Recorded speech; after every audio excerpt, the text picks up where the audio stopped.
அதிரடி அமைச்சரவை பட்டியல் பார்த்து அசந்து போய் இருக்கிறேன் நான்.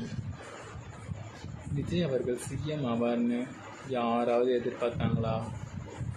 எவ்வளோ கேவலமாக பேசிகிட்டு இருந்தாங்க. இப்போது அவங்கெல்லாம் வாயில் என்ன வச்சுருக்காங்கன்னு தெரில. நான் கூட ஓட்டு போட்டேன், நான் கூட டிவிக்கு ஓட்டு போட்டேன், நான் கூட அவர் சிஎம் ஆவார்னு எதிர்பார்க்கல. கொஞ்சம் பயந்துக்கிட்டே தான் இருந்தேன். ரிசல்ட்டு அன்றைக்கி பக்கன்னு பயந்துக்கிட்டே தான் இருந்தேன். ஆனால் இப்போது அதிரடி அமைச்சரவை பட்டியல் ஜஸ்ட் 29 வயசுக்கிட்டே இருந்து 45 வயசுக்குள்ள வரைக்கும் இளம் அமைச்சர்கள், அதுவும் கரெக்டாக பார்த்து செலக்ட் பண்ணி முக்கிய துறைகள்லாம் முதல்வர் விஜய் அவர்களே வச்சுருக்குறாங்க. இனி தமிழ்நாட்டுக்கு நல்ல காலம் பிறந்துருச்சு. எங்கள் ஏரியாவில் 5 வருஷமாக போடாத ரோடு போடாமல் இருந்தது. இப்போ போட்டிருக்காங்க 10 நாளில். நன்றி.